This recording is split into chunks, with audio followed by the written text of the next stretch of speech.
Since we're Christians, hopefully Christianity informs our moral and ethical decision making. But more than that, hopefully we look at everything from a Christian perspective. Sometimes that's relatively easy to do, but sometimes we're faced with such complex and multifaceted circumstances that it's hard to sort them out. And sometimes in the modern world we are faced with situations that are unique to the modern world that the Bible does not specifically address. So whatever the case, though, it can get very difficult if situations are complex and the Bible does not directly address them. A situation like that is what I'd like for us to think about today. Now, death has, of course, significance to all of us, and it has great religious significance also. After all, that's what Christianity is about, the defeat of death. But death is not something we like to talk about. It's not something we like to think about. It's very painful. It's very painful because it brings back to us the memories of the deaths of our own loved ones. And in the backs of our minds, it brings it forward that our life will one day end also. And it's good, I guess, to push that to your back of the mind that your life will end one day because you can't really live if you're thinking about dying all the time. But in today's world, not thinking about death can contribute to you ending up in a state you never wanted to end up in before you die. There has never been a time in history when it was more important to think about death than it is today. In the turn of the 20th century, in the year 1900, more than 1/2 of all deaths in the United States back then occurred in people under the age of 14. More than half of the people that died back in those days were under the age of 14. The average life expectancy was 48. Today it's between 77 and 78. Now, life expectancy is a statistical measure, whereas you can basically look at it as they take all the people born in one year and then wait till they've all died, and then they add up the ages they died at and divide by the number of people, and that's average life expectancy. Now, the biggest reason life expectancy has increased so much since 1900 is that the percentage of people under age 14 who are dying has been drastically decreased. And the reason that happened was progress in treating communicable childhood diseases. Another factor was antibiotics, which first became widely used in the 1940s. Now, when I was talking to one about this, I said, both of my grandmothers lost children before the children were 3 years old. So that was not uncommon back then. And maybe some of your grandparents did too. That was certainly not uncommon. Now also, in years earlier, more people died of acute things. Something acute is like when you just all of a sudden have a massive heart attack and die. It's a short-term thing that happens all of a sudden. Today, however, medical advances have made those things more survivable. Unless you just have a terrible heart attack, chances are you're going to survive it because they can do so much for them today. Today, most people die of what are called chronic conditions. Those are long-term illnesses that you suffer with over many years. 2/3 of people today die of chronic conditions.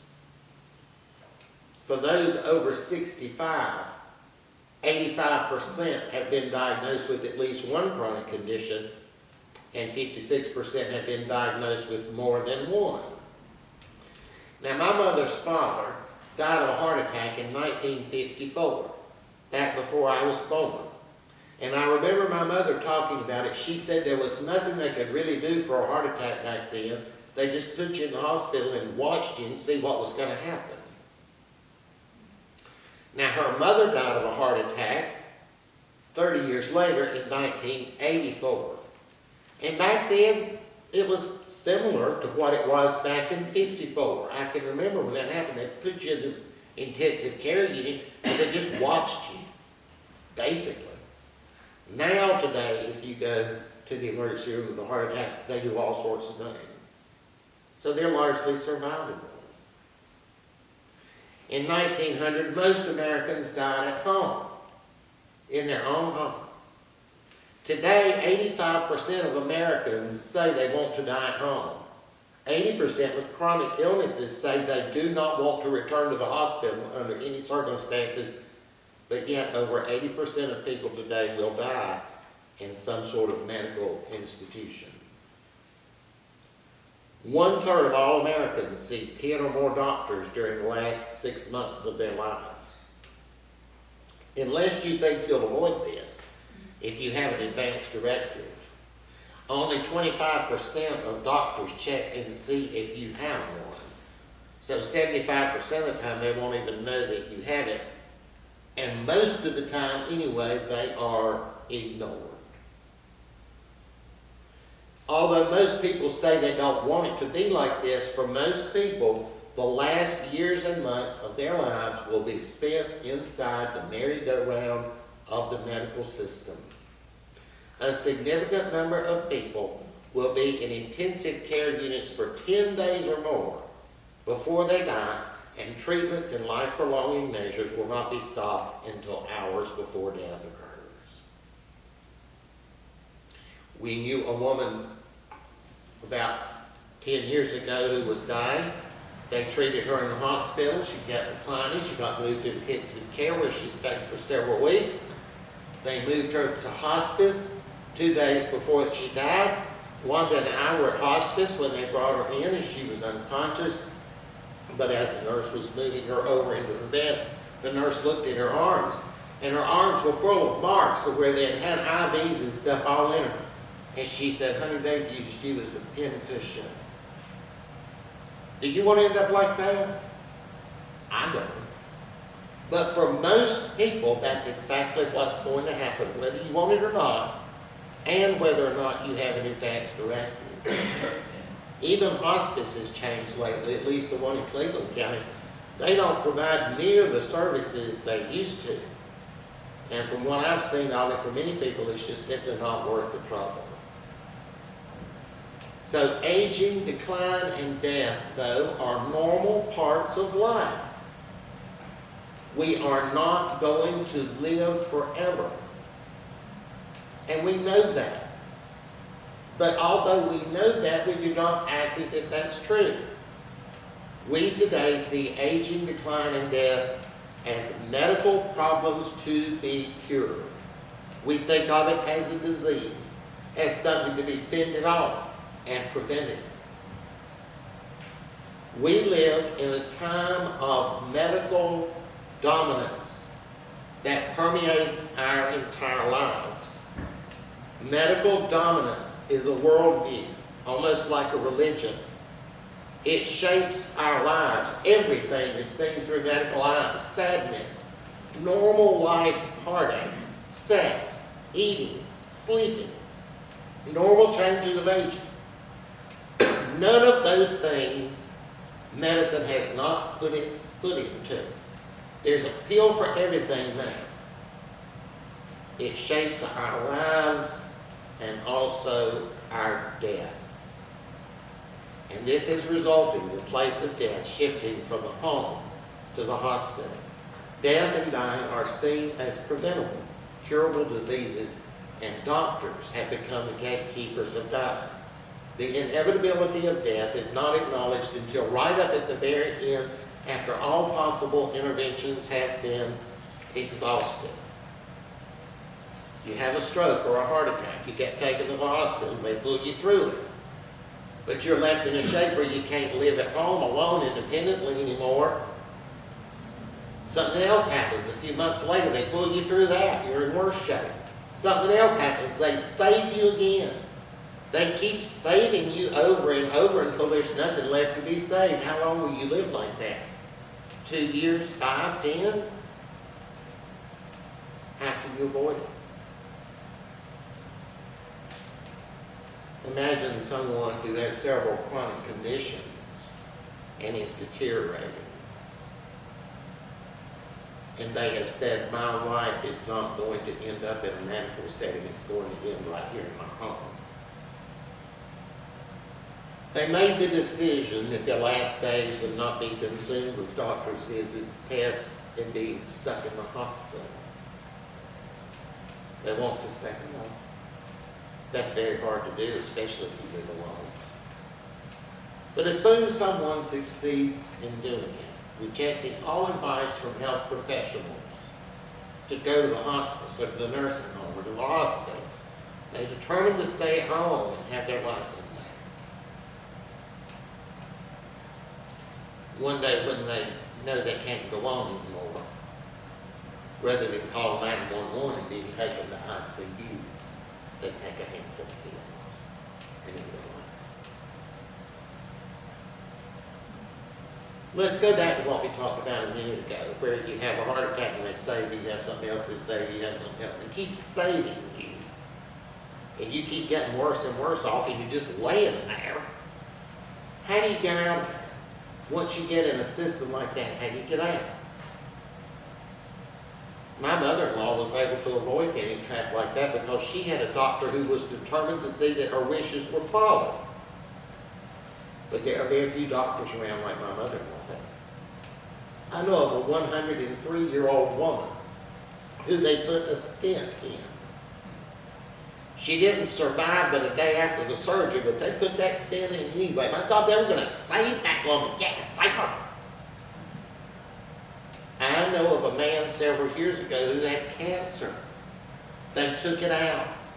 They later figured out that it came back in his lungs, and they started doing treatments, but they made him sick as a dog, and he couldn't tolerate it, and he canceled the treatments. The cancer center kept calling him saying, we can make you live. Why don't you want to live? And they kept calling over and over again, and it finally got so bad that his wife had to threaten legal action to get him to quit pestering him. I know of a number of people that had cancer that actually died of the treatments, not the cancer. Medical advances do have the potential to prolong life, but they have been developed faster than we have taken the time to sit back, pull back, and think about the ethical and practical considerations of doing them. So many medical advances prolong life, but they also prolong dying. Is death really a medical problem to be cured? Or is death a natural part of life? How can we use medical advances to do good without allowing them to leave people in a state of prolonged dying? Those are things we haven't talked about. I really thought about. One of the reasons is that for the most part, sometime back in the mid part of the 19th century, Christians began seeing modern medicine as God-given and as being the continuation of the healing ministry of Jesus. To the point that today, modern medicine has been granted more or less official status within organized Christianity, and questioning modern medicine is seen as akin to questioning Jesus himself. Now let's go back to the man who ended his own life when he could no longer live at home. He provided the means to do that himself. But there's something out there now that's being talked about more and more, and that's physician-assisted suicide. That's when a doctor provides you with certain drugs that you can take when you want to, and they will kill you. That's different than euthanasia. Euthanasia is when you go in and somebody administers it to you. This is when they give you the drugs and you can take them when you want to. 8 states currently have laws that allow that. 6 more states are seriously considering it, and it probably will pass. One of the big ways this is promoted is that it is seen as a solution to the conundrum people find themselves in with medical treatment. If you get something, you can go ahead with whatever medical treatments they have to offer you, and if they don't work, or if they leave you in an even worse shape, you can avoid the extended dying by just using physician-assisted suicide. In other words, it gives you a way out if the medical stuff goes south. Now, suicide near the end of life has always been an option, like the man we talked about earlier. And I know of another man who went to the doctor and was told he had a brain tumor, and the doctor told him he'd probably live 6 months, and he outlined how he would probably decline over that 6 months, so the man went home and shot himself, rather than go through that. And stuff like that has always been an option, at least for the people with the nerve to do it. But what we're talking about now is making it official, with you planning it ahead of time, telling the doctor, he writes a prescription, you get it filled and take it home, and then when you feel you're ready to make an exit, you take the pills. I guess functionally it's the same as shooting yourself or stealing the pills from your wife or something. But to me, there's a difference between you making the decision and coming up with the means of doing it yourself and having someone cooperate with you in doing it. There are really a number of issues involved in this, and I believe this is going to be one of the main issues that Christianity will deal with within the next 10 years. It's complicated. One is whether it is moral to end your life when faced with an extended death. That's a question. Another question is whether it is moral to have ingrained in society through law that a doctor can legally help you do that. Another question is, do we want to willy-nilly develop all kinds of medical ways to extend life and then use as our escape hatch from that physician-assisted suicide if it doesn't work out right? Another issue is how much power do we want to give the medical industry over our lives? So this is not a simple thing. It is a complex, multifaceted issue. And these are moral questions. They are, therefore, religious questions. And it is in the religious arena where each person will come up with their own position. The Bible is silent on it. Obviously it is. Because it is a result of modern medicine. There was no modern medicine in biblical times. There would be no reason for the Bible to mention it. Surprisingly enough, the Bible is silent on suicide also. There are a few suicides mentioned in the Bible, but they are just reported as happening. There's no comment made about them one way or the other. The Bible does not condemn suicide, neither does it support it. It is silent about the morality of suicide. Now somebody might say, well, don't it say, thou shalt not kill? Well, it does. But that word translated as kill means unjustified killing. Justified killing is still allowed. But what's the definition of justified? The Bible doesn't tell us. Everybody has their own idea about it. We see things like wars as justified. We see giving police deadly force power justified. We see self-defense as justified. Obviously, by the way we conduct ourselves through the world, we see killings of civilians and non-combatants in war as justified. And within the last few years, we obviously see the killing of children and elderly and bombing hospitals as justified also. So if we classify all that as justified, can we classify end-of-life suicide as justified killing? Is it okay? Is it always okay? Is it never okay? Is it sometimes okay? We've never really sat down and thought about it. As with all issues for which the Bible is silent, we have to derive a position on it from things the Bible does say. The problem is that everybody's going to derive different positions. I bet if each one of us sometime this week sat down and wrote out our position on this with reference to things we pulled out of the Bible, each one of us would come back next week with something completely different We would all pull out different things from the Bible. We would come to different conclusions. There would be significant differences between our positions. Now, the issue of suicide near the end of life has a very difficult twist. Let's say, for example, you go to the doctor and he says, you have some kind of cancer. And he said, if you don't let me do anything, you'll be dead within 4 months. However, I can give you this treatment and it'll give you a 25% chance of living a year. But you'll be sick as a dog through that. Okay, if you decide not to take the treatment, you've thrown away a 25% chance of living 8 more months. Some people say that's suicide. I have heard people tell other people, if you don't take that treatment, it's the same as putting a gun to your head and blowing you down. I've heard that. I have seen personally people in that situation be told that. I've seen that. Some people say that do not resuscitate orders are like suicide. You know, that's where you have this DNR and you go to the hospital, if your heart stops, they don't shock you to get it started back. And I know people that say that that's the same thing as committing suicide. Why?